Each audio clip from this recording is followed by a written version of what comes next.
Anoi ki say sa tu ni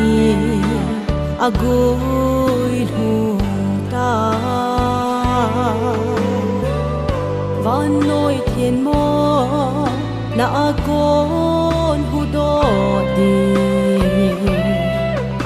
ahu ping ta Krista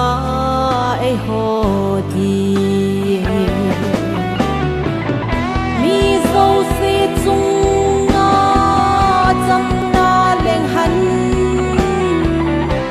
ki tam lâu te din ki tam na ni ko hi ta han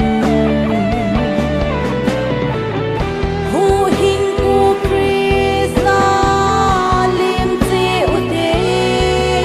ilung sung kot hong ku min le mu te nang le ke a di a hu ping e gan an ko ahu ping tai ai ho ti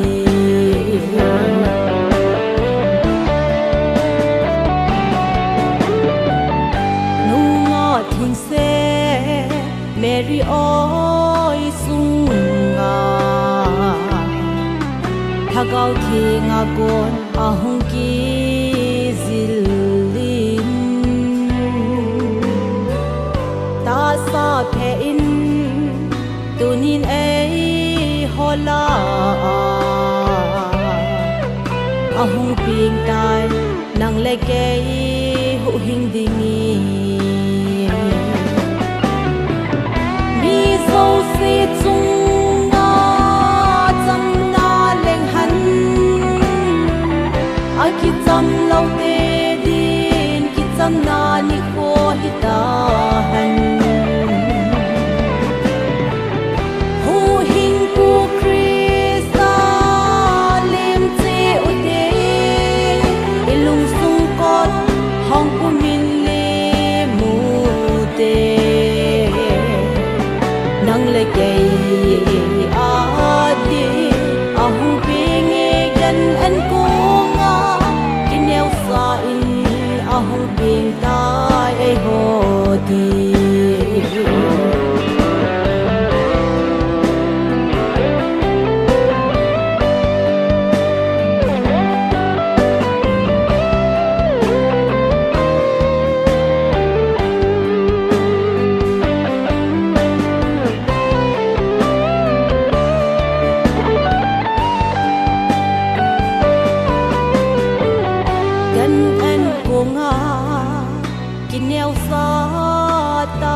ahung ping e nang le kei chon si ze mi chon si in achina lam pi dal ha han lang pakai lam kile kit han mi so si chung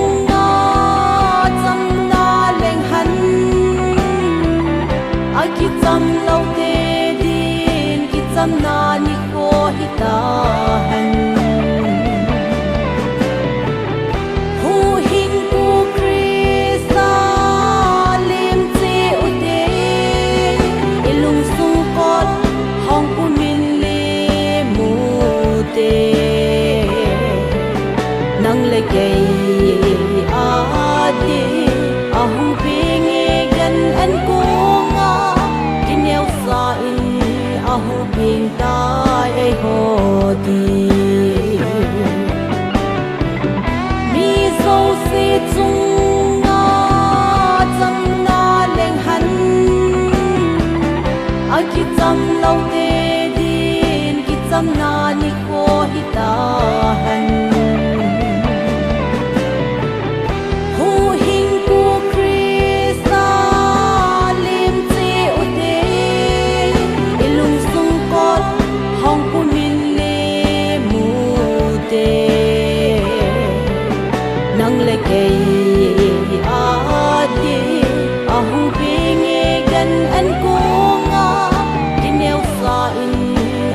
bình tai ai hồ